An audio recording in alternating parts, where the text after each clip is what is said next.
Welcome to Money Mondays with Melissa, where we talk about financial empowerment while exploring financial assistance available through local, state, and federal governments each month with a diverse group of subject matter experts. Chicago, are you ready to get financially empowered? Well, we've got just what you need. Without further ado, give it up for your Chicago City Treasurer, Melissa Conyears-Ervin. Next, an artist, advocate promoting confidence, mental wellness, and creative empowerment for the youth.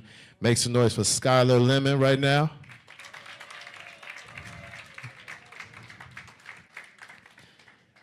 And I know y'all done seen this girl all on TV, but she's an actor, poet, activist, and amplifying culture. Right now, make some noise for Genesis Haley right now.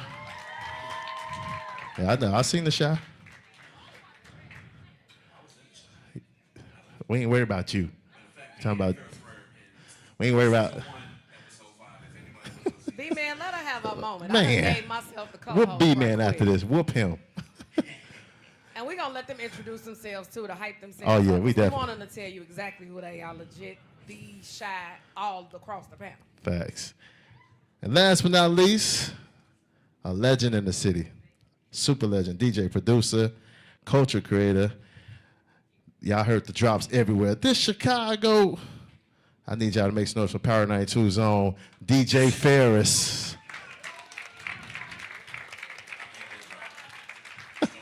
All right, we need some big claps and get prepared with some real questions because this panel is specifically for you guys, okay? Yep. All right. Now you said, oh, for real? Yeah, for real. And again, for y'all that don't know me, I go by Hot Rod. From Pet Rally Takeover, Hot Rod from WGCI now. Currently, I was with Power 92, and they left me. They dissed me. No, that's the original fan. I started my career at Power 92, and then of course made my transition to WGCI. It's all about growth and moving forward, and just sticking with your journey. But I'm gonna let these wonderful people introduce themselves one by one. Starting with you, Ferris, man. Let the people know who is DJ Ferris. Who is DJ Ferris? I'm a DJ, a landlord, an investor, a producer, a brand artist. I wear a lot of hats, point blank, period. Up next, Skylar. Let the people know who. So my name is Skylar. I'm a 6th-generation entrepreneur, 2nd-generation real estate broker here in Chicago.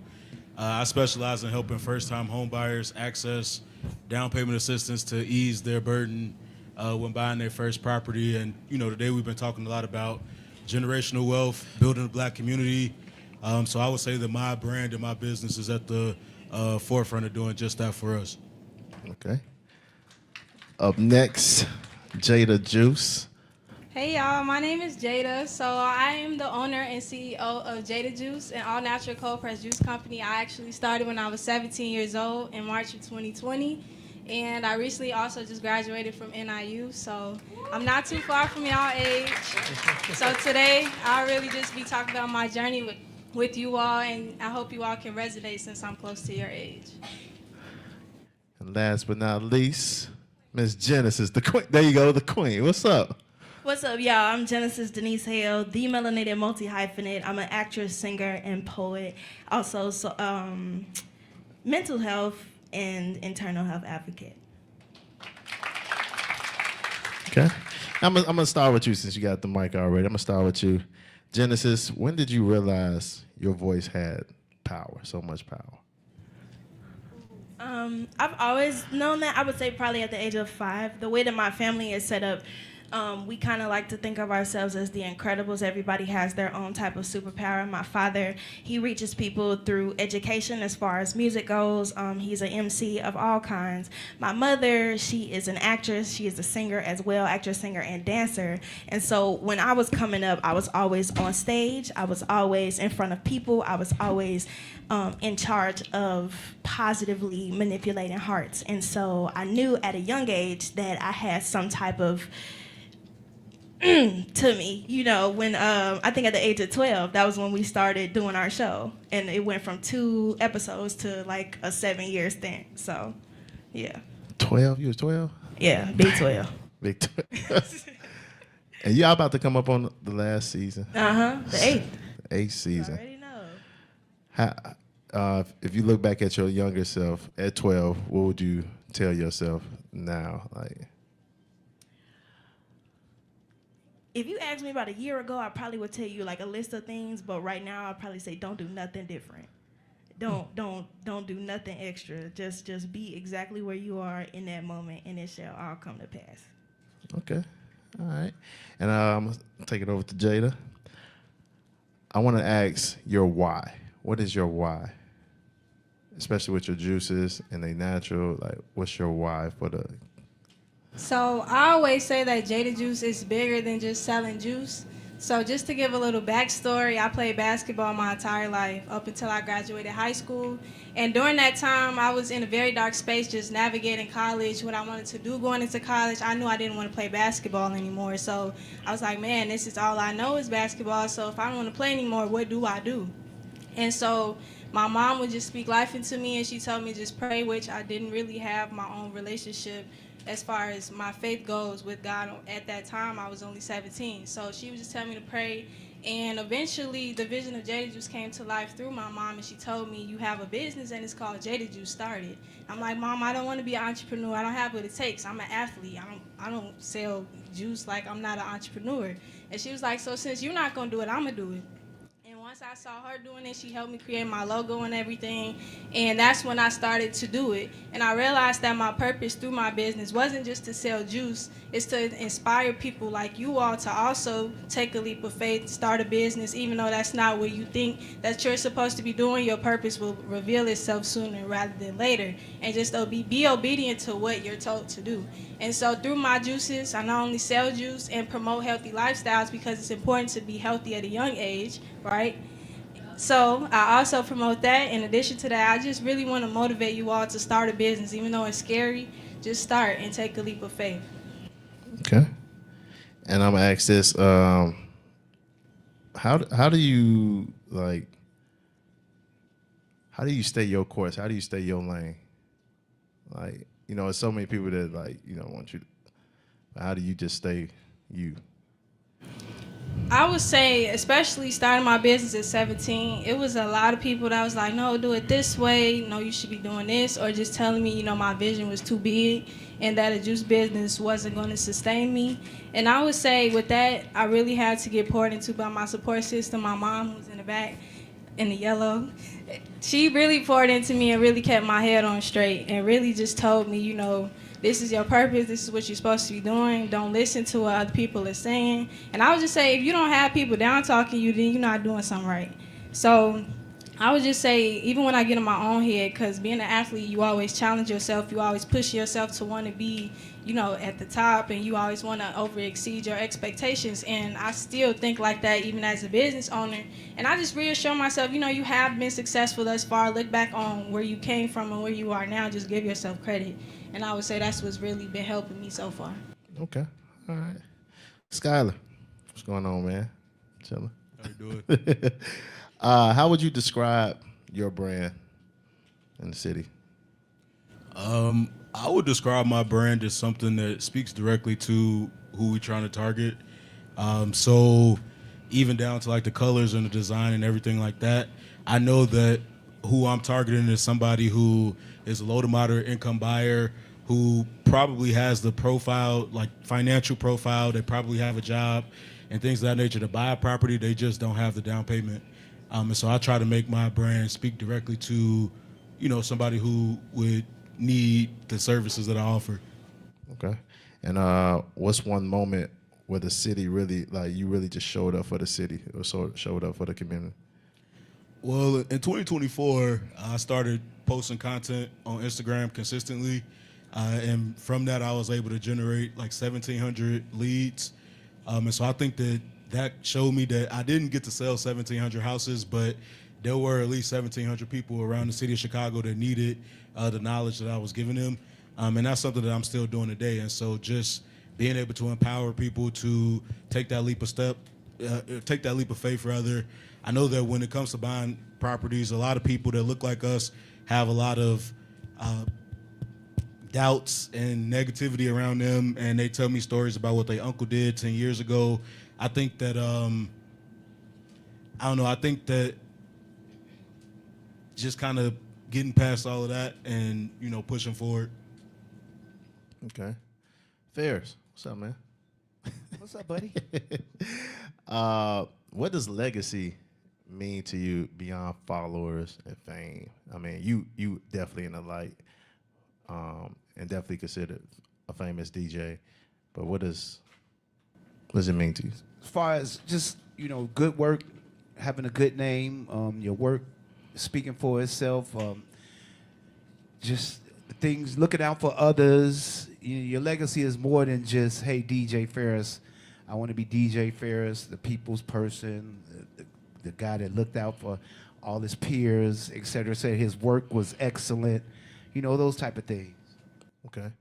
And you've seen a lot, like a lot. I mean, from the music side, community, shift of the culture. What's some advice do you have for like artists? I know we probably got some teen artists out here. What's some advice that you would give them, like starting up? First and foremost, stay true to yourself. Don't let the haters discourage you. If you believe in something, stick with it regardless. Stay your course. It's you and nobody else.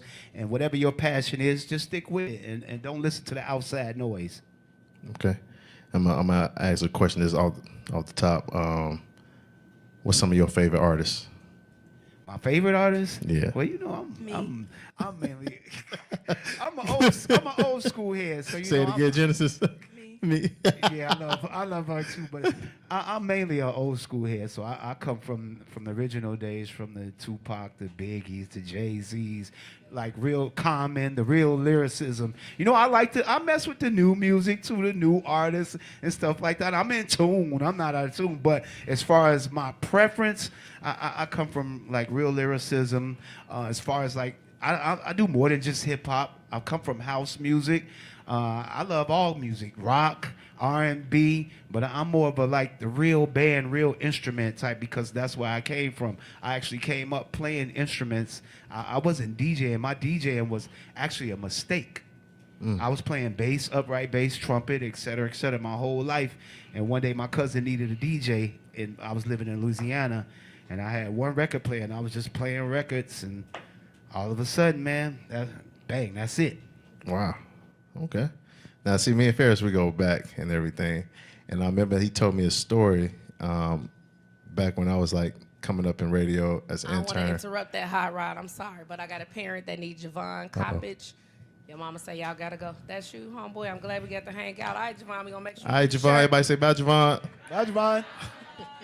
Now, what was the story? Nah, he told me a story when he was coming up because I'm a student of the radio game, a student of hosting and DJing, and as I was coming up in school, I wrote papers on this guy and LA Leakers out of LA, but I was at the time I was working at Burger King, so he told me a story. He's like, man, I used to work at Jules, and I know it's some of us out here that's like we chasing our dream, we chasing our journey, but we have to work towards our journey. You working at Jules, what was that experience like, especially as you coming up to be who you are now? You had to have a job. My mother didn't play that. I don't care what you wanted to do. You had to have a job. You had to make some money until your profession or whatever your dream came true or whatever put some money in your pocket. You had to have some money in order to finance your lifestyle until you made it. So it's okay to have a job while you're still pursuing your passion, but always do what's in your heart. Whether professionally, if you love it, stick to it and do that. Make that your life. There you go. Scott, I want to know, what's the best advice you ever got? I think the best advice I ever got was to be consistent. I think that it's very underrated. A lot of times you don't want to do the boringly consistent things that we need to do to get to the next level. But, that day-to-day activity, that's going to compound in your life, kind of like you know, how the people who were speaking before us talked about compound interest and stuff like that. So when you take an activity that you don't really like doing it and you consistently do it, you know, the benefits are endless. And I think that if I was going to tell anybody to do anything, it would be to just be consistent, you know, keep doing it, keep getting back up, and just be consistent. There you go. Genesis, what's the best advice you ever got? The best advice I ever got was master the art of self before you master the art of circle, which means like get cool with yourself before you get cool with the people around you, because you'll start to understand that these people are a mirror around you. And so the way that your team moves is how you move. And so you have to be very particular or intentional about who you let align with your energy, because if you need somebody to extend beyond you, whether you got a manager or you got a boss or you have an entourage, if you need somebody to step before you and represent you, you got to make sure that we are all in the same line and you have similarly the same heart. Jada, what about you? I would say that the best advice I ever got was that you don't have to be great to start, but you do have to start to be great. And I would say that's the best advice I've ever gotten, because I'm an overthinker. I overanalyze everything, and I would talk myself out of doing something. And after hearing that advice, it really made me just realize that you do have to start. You don't have to have, with your business, you don't have to have everything together. But if you don't start, you're never going to know, you know, the outcome of starting your business. So just start with what you have and, you know, just work your way up. So that's the best advice that I've ever gotten. Okay. I'm going to keep it on you, Jada. What's the biggest misconception about Gen Z entrepreneurs? I would say that we just money hungry. Like, even though running a business is about being profitable and generating revenue, I would say you can't make it all about money, because especially starting out your business, you might not make none at all. And if you make money, you're motivated, you're going to get unmotivated. So I would say a lot of people think that our generation is just so money driven, or that we just follow what we see. And I would say to a certain extent, because social media is so prevalent, that can come into play, that, you know, we model what we see. But I would say that's not who we are. I would just say that that's just kind of what we're accustomed to, because we always on social media. But we not just followers, and we also not just so money hungry to the point that's all we want. And that we not real lyricists. Ferris, who not a real lyricist? I never said that. I got questions. I never said that. I got real concerns. Shake the table. I would never say that. Never say that. Because you said you came from the era when they was really putting people Well, I mean, the masses. You know, now you still have lyricists now, but you know, a lot of them it's few. Right, because you know how I get down. You can call it cocky if you want, but that pen work. Oh, baby, that I ain't pen, get it out no mud, but that don't mean I ain't dirt. Hey. I was 7th in that class, and every line had me first. I ain't dirt, but these new rappers make me laugh. Smirk, really turn all that off. You on stage, get off. I'd rather play the intro to that Proud Family spinoff. My daddy teaching rappers. Y'all might need to hit up Phenom. Okay, love, these quarantine poets got me pissed off. I done went and changed my name from Jen Laden to Navati. I got louder than them bombs LeGen used to get to dropping. I started adding zeros if you wanted me in your party. Now I keep recycling income and ain't plastic to my body. I be getting sad and they like, damn, but you on TV. Okay, but when I'm outside the box, do they see me? When I get off demand with no new plans, do they read me? Only when I disconnect and wreck do y'all believe me, huh? No crystals, I keep rocks. I don't fight, I beat box. We could run the one, but only when I'm checking speech props. Drip such a hot commodity, I need a restock. I spit heat like the summer. Tell Ferris get them freeze pops. Now that's real rap right there. That's real rap right there. Yeah. I'm just Real checking. rap. Yeah. I'm just checking. I just wanted to see. Yeah. What you playing, B-Man? What you doing back there? That's real rap right there. I respect that. I respect real lyricism, for real. Okay. And wait, how do you just threw us on with that? Hold on, we gotta go to the studio now, Ferris. What's up?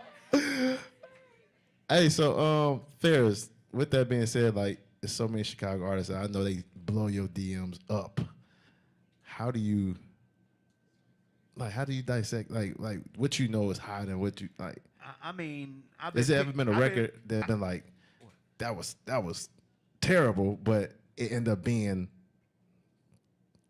one of them records? Man, terrible. I don't know, because if it's terrible to me, I'm probably not going to touch it. I'm pretty good at picking hit records. I've been doing that my whole career.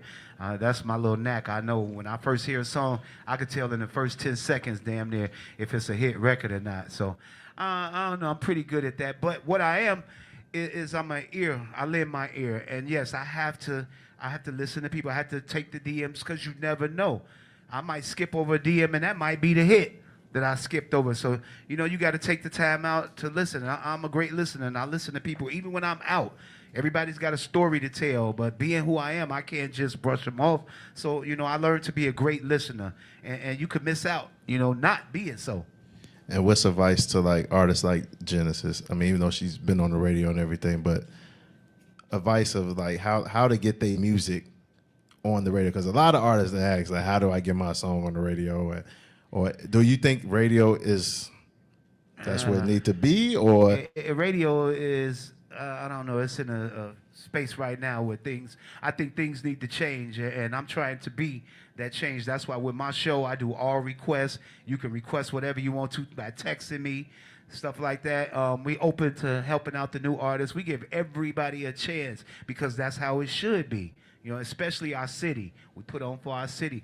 And I just think radio needs to change overall. It's too many, it's big corporate right now, and they control, the big corporate companies control a lot of the radio, and that's the problem and why they lost a lot of people. But my job is to try to bring people, I'm trying to bring people back to the radio, so that I give you what you want. Because if not, you can go to YouTube and get it, right? Right. Yeah, there you go. Skylar, I want to ask this. He just said something about the city. And I actually heard this being in radio, you know, like, oh man, it's like the city Chicago don't support Chicago. What do you feel about that statement? I don't necessarily agree with it and believe it's true. I think that I wouldn't have the type of business that I have if that was true, that Chicago don't support Chicago. But at the same time, I do believe that a lot of people in Chicago have been let down by Chicago. And so, you know, when it's different and it's something that, you know, you can tell that that person is passionate about, I think Chicago is pretty thorough at getting behind that person and supporting 100%. Yeah. Yeah. Chicago is rough on their people, on their own. So I wouldn't even get discouraged about what goes on here in the city, because you could be bigger in other places. And you know, Chicago's kind of, they'll jump on the bandwagon. So don't be discouraged if you're not getting the vibe that you want, or the you know, the feedback you want from your city. It's 1,000,001 other places that may be listening to you, and you have outlets like Spotify, et cetera, et cetera. You can see where your fan base actually is. So don't be discouraged if Chicago's not giving you the love that you need. So I got a couple of questions, specifically. Hey, y'all, Dr. Mack here, just wrapping this up. And it's a lot of kids here, and they're always wondering about their entry point and saying things like, what age should I be? Because an adult will make you think you're supposed to be a certain age for stuff. So in all of your industries, if I'm in the audience and I'm, you know, 5th, 6th, all the way up to 8th or 12th grade, how do I start to get into radio, real estate, entrepreneurship? Those of you who are studentpreneurs, because you did this and educated yourself continuously. How do they get started right now? Well, I started when I was in high school. Well, I started actually playing music as a kid, but when I got into high school, I took like radio, TV, et cetera, like that, just classes to, you know, get into the field that I wanted to do. In real estate, you have to be 18 to get licensed. But to be honest with you, if you were interested in being in real estate before then, it's a lot of things that you probably have skills in that the average agent today don't have skills in. For example, social media. So I would leverage some of my skills, or like in social media or video creation. I would leverage that and get with an agent that needs that. And then it would kind of be like you teaching them about social media and video. They're teaching you about real estate, and it would be a win-win. I would say for me, with my industry, it's no age limit, because I started at 17. You just start with what you have. Like I said, I was working from home, blending from home with the help of my mom. And then when it comes to balancing it with school, you just treat your business like it's a job. I was balancing it with basketball too on top of my academics. So I would just say you got to be disciplined for sure once you finish your sport or your extracurricular activity. You might have to miss out on meeting with your friends after school. I had to do that a lot. You might have to miss a party or 2 or 3 or 4 and instead work on your business. Same thing for college. I just graduated college. You're going to have to miss a lot of parties. You're going to have to be very disciplined. That's what comes with being young and being in school, because you definitely could do both. People say you can't do both. You could do both. Yeah, acting is really like all ages. You can start from 5. You can start from being a newborn, depending on what they need. But whatever you do, I feel like as long as you take it more seriously than other people take you, like I know, like you were saying, it's kind of like a job. But with acting, you have to tell that story from the beginning. You have to be a superstar from the baseline. Like when nowadays we have so much social media, so you have endless opportunity to showcase yourself, but you have to take it seriously. Like plan out your content or your videos. Look at what your friends are watching. If you want to get in their face, get in their face. You're going to have to get talked about. You're going to have to be like, they weird, because you about to make a lot of money. Like, you got to take it really, really serious. So whatever age you start, as long as you know this is what I'm going to do, regardless of what people say or regardless of whoever's around me, regardless of what my circumstances currently reflect, you'll be all right. I love that, and I'm going to throw it from Genesis back to Ferris on this.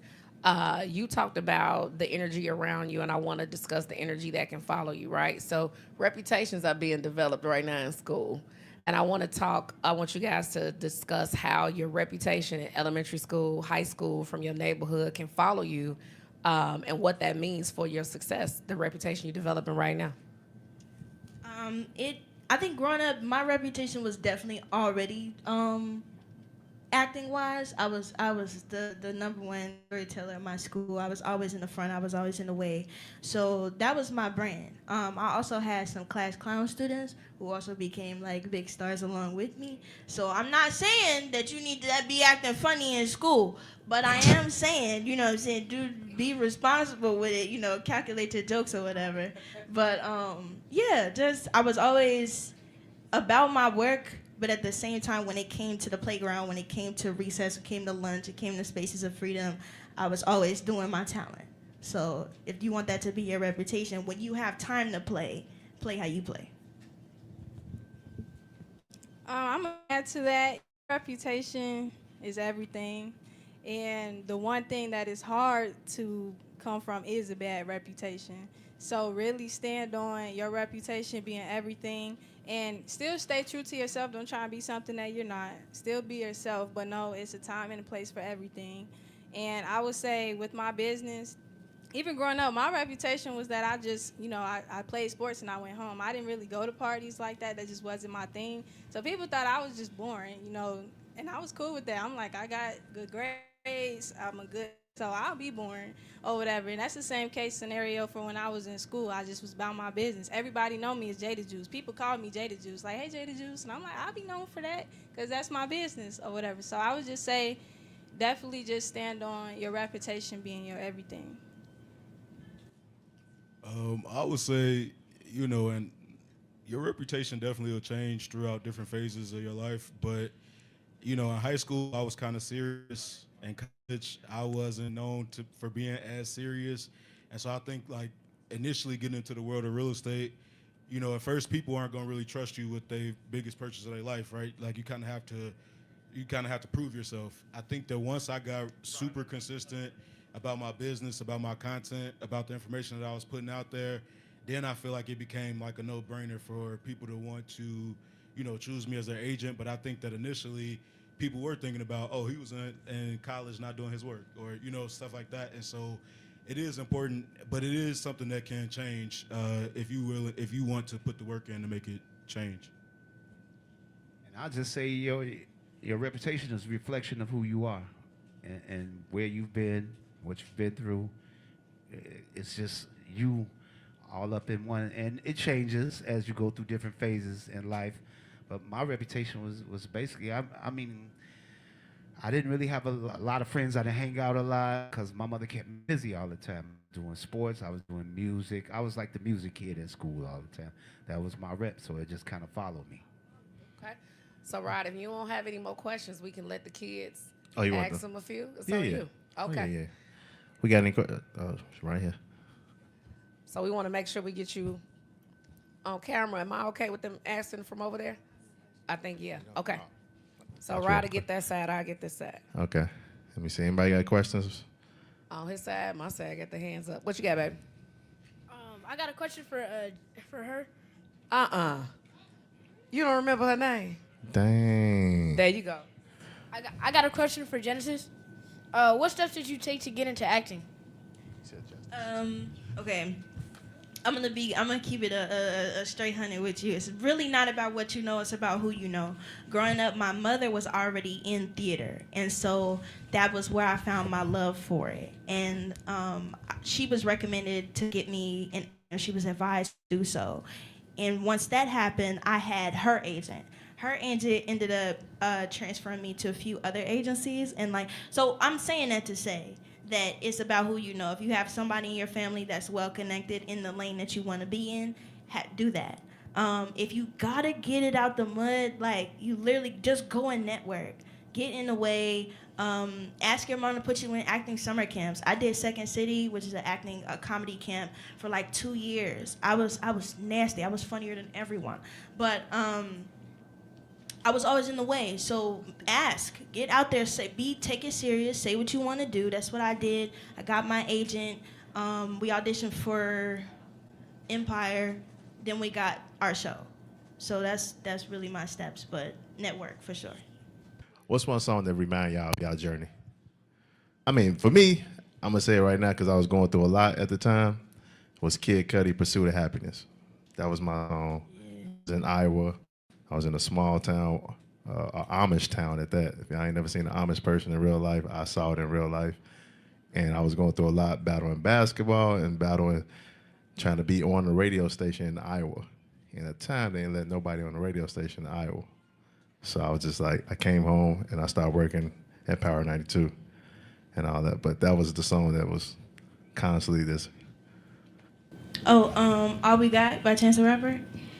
That was the beginning of our the first episode of our show. So if you're saying that marks a memory, that was the first time. Yeah, that was that stayed in my head for forever. Mine is Love Yours by J. Cole. And I'll say that because he just talking about how the journey could be ugly and its beauty and its success. So I would say that really defines my journey overall, and to still be grateful for how far you've come, basically. Man is on it. Yeah. I was he playing the songs. He ain't play mine. You ain't got to get no Kid Cudi. And I know it was quick. I know they thinking of that answer, but if you want, you gotta. He tried to come to you. We got some interviews. Yeah, y'all want to walk this way? Y'all can come that way. I can't even And on come my up with side, an if you want a answer. question, you can come You ain't my got way. what? You've been around a lot of music. The musical Ferris don't Rolodex have in a my song? head right now is. What about you, Skyler? You ain't got. I wouldn't say a particular song, but anything that Dolph put out, I would say. Yeah. Anything Man, about that? Anything, Dolph. You gotta pick You got one. 100 shots? No. That's definitely one of them. So I know. He gonna play it too. You is. On it. What do you recommend doing as a 17-year-old to start finance or real estate? as a 17-year-old, I would say definitely. So at 17, you're basically a year away from being able to get licensed. So, one thing is as a generation, we're kind of really good at social media. I would start really looking at different people and seeing what they're putting out, what kind of content they're putting out. I wouldn't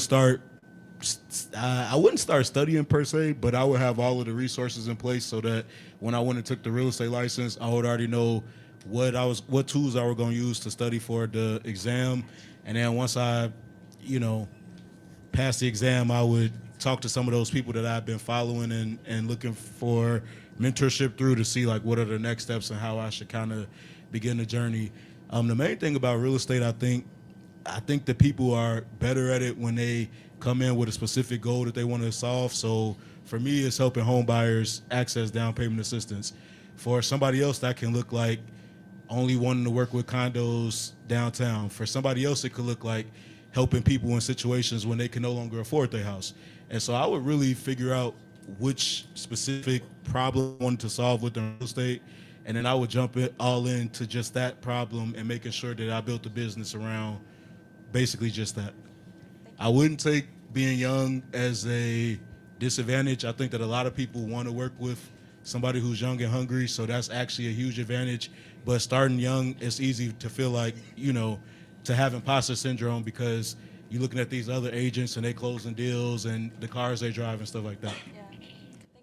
Also, I would recommend go to chicagorealtors.com website, and you can search for Sarah Ware or Marky Lemons Rao Education Advancement Scholarship. We have a plethora of scholarships that we will pay for you to get your real estate license. So chicagorealtors.com, and look to the Chicago Association of Realtors Foundation, where we pay for not only young ladies, but also young men. The Latalo McGee Scholarship is available to pay for you to get your real estate license. Thank you so much. That's Marky Lemons, ladies and gentlemen. I didn't see a lot of people writing that down. I'm going to get to your question. I saw one person come up here with a notebook, and she announced a scholarship. And when you talked to Old National, they talked about student loan debt. So those of you specifically 8th grade on up, that's some information you should have written down, because there's nothing else that will interfere with you getting that license, because Old National also talked about having multiple streams and multiple things to do. Just FYI, that's the principal in me coming out. Sorry.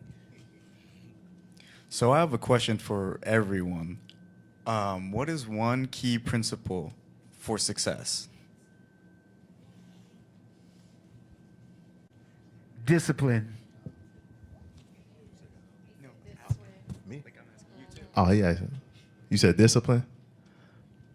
Consistency. Yeah, he took mine. I was gonna say discipline too. Faith. I wanna say faith. I will also say self-assurance. Because if you don't know who you were assigned to be, you will be whoever is around you tells you you are.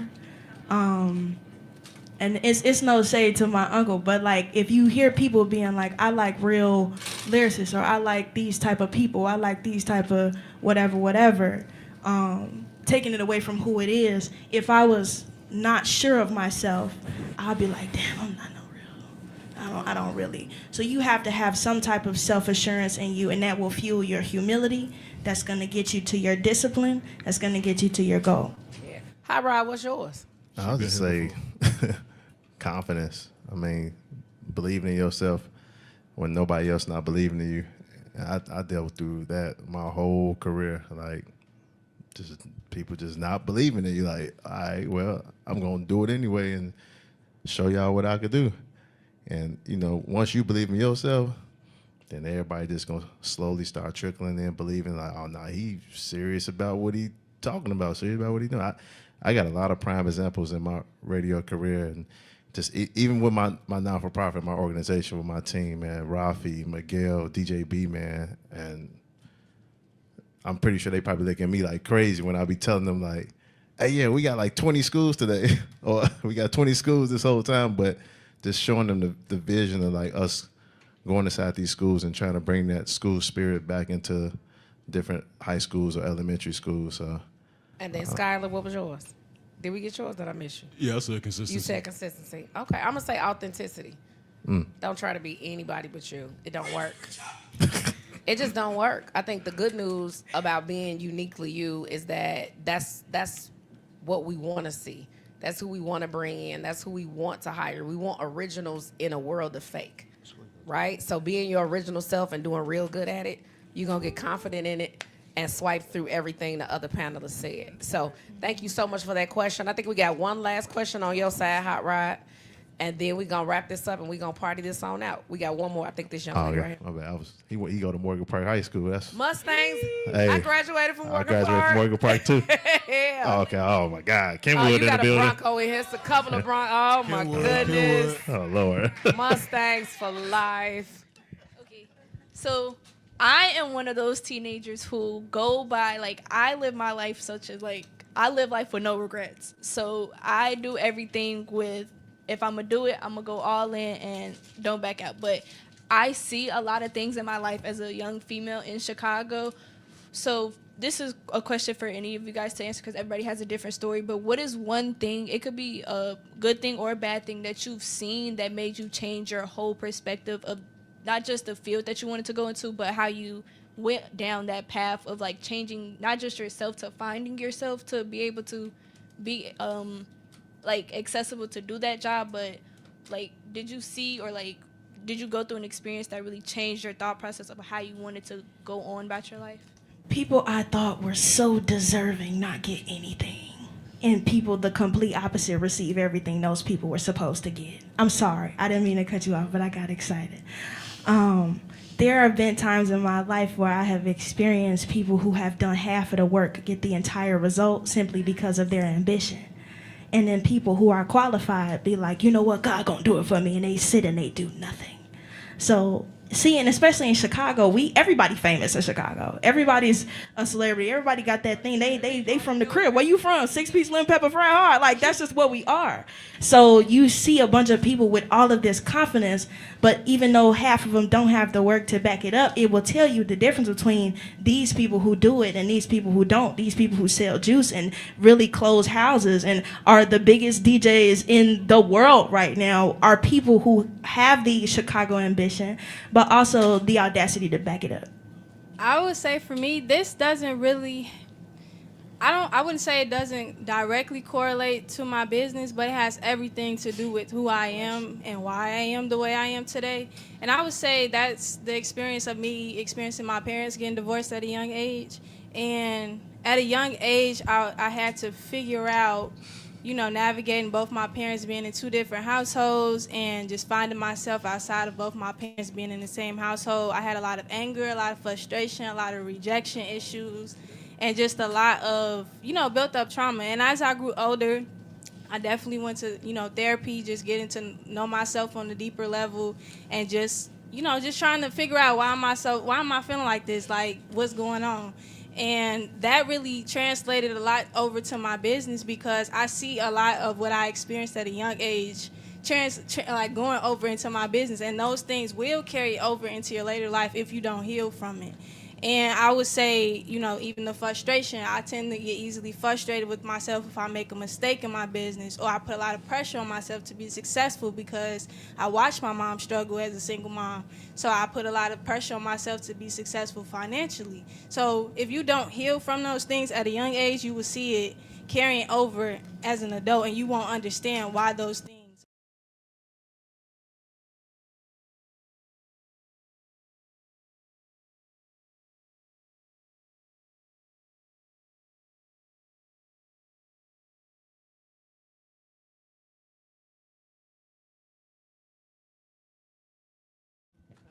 Jada and Genesis basically laid it out. So, I mean, this has been dynamic. Hot Rod, this was live for sure. Oh, yeah, I love it. But y'all have been excellent all day long. I do financial empowerment workshops for adults all the time, and they can't hang out this long. Yeah. Okay, we got one more, the last one for real, for real. Okay. Hi, my name is Nigel, and my question for y'all is, this is just general, anybody can answer, or if all of y'all want to answer. If everything you've built disappeared tomorrow, what would you want people to remember most, and how has your definition of success evolved as your business and identity have grown together or maybe even became one? Thank you. You're going to have to repeat the last part for me, baby. I wasn't as fast on catching that one. I got you. I was saying, do you want me to just repeat the whole question? Amen. Okay, got you. If everything you built disappeared tomorrow, what would you want people to remember most, and how has your definition of success evolved as your business and identity have grown together, or maybe even became one?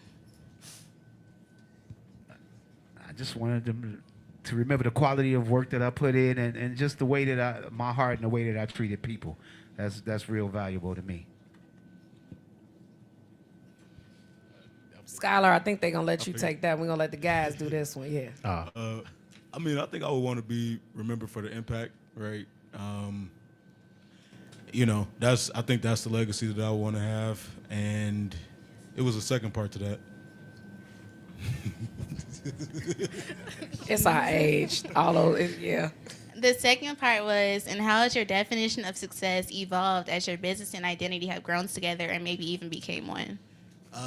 So I don't know if my definition of success has necessarily evolved. I do think that actually being in practice in business has made me less impatient. Like, I feel like I've grown a lot of patience in business. I think that when I first started, it's like, I want to sell this many houses, I want to do this, I want to do that. And what you'll learn when you get on your journey is, like, the fun part is actually going through the stuff, going through the trials and tribulations, learning, having this experience, missing out on this opportunity, and then learning what to come back and do at a later date. And so I guess, I would say, like, my idea of success is, like, a year ago it was all about money and all of that. Now it's really more about impact, reputation, and just knowing that I'm on a path that I'm learning, and I got faith that the compound is all gonna compound one day. And a good example of this is, like, I feel like when I was in school, I'll give you this example. I started college with a real good GPA, right? I had real good grades, but as school progressed, as I met more people, my grades literally did like this, to where I graduated with a 2.5 GPA when I started with like a 3.5, right? But when I got to graduation, I realized that I'm getting a job offer that a lot of these other kids, like, they came here, they only picked like 10 of us to give this job to. And I just feel like over the course of life, even though you have setbacks, you'll look back and you'll feel like you're still right where you're supposed to be at different times. And so just be in love with the process and embrace the failures. Yeah, and even with having platinum records produced, being a top DJ, having like brand ambassadors with 50 Cent and Pepsi, et cetera, et cetera. Even with all that, being a top radio guy, I'm still not satisfied. Yeah, it's success in everybody else's eyes. It's success somewhat in my eyes, but I'm still hungry. I'm going to say take up space. Some of you guys all remember. Some of you all I remember. Some of you all we won't. And that is sometimes the difference. They talked about GPAs. That's great. But some people, because their energy was so dope, they took up space. You felt them when they came in the room. They were so positive. We remembered them and we chose them. Yes, somebody else's grades was better, or even somebody was more connected. But you don't want to come into a space and be invisible. So when you come in, don't tell them to let you tone down. No, stay lit. Make sure people know that you are in the space and that your voice is heard, for real, for real. Are we ready to pep rally again? Oh, y'all want to turn up again? I think we're going to pep rally on our way out. I think that closes us out on the questions. How about this? What's up? Can I get some help? And can we just lay the shirts out on the table, and everybody who didn't get a shirt, can y'all come grab a shirt? So we're going to lay the shirts out on the tables because we got candy for you all. First, I want to clap it up for HSA Belmont High School. I'm sorry. Thank you so much to our panelists. Yeah. I said I didn't say nothing to y'all. It's been a long Saturday. Jada, you've been hanging out all day. Skylar, Genesis, thank you so much, Ferris, for sure. We love when legends hang out. Appreciate y'all. B-Man gonna get us some music going. What's up, Inspire Her? Thank you for coming. Common Ground. Urban Alliance. Brooks.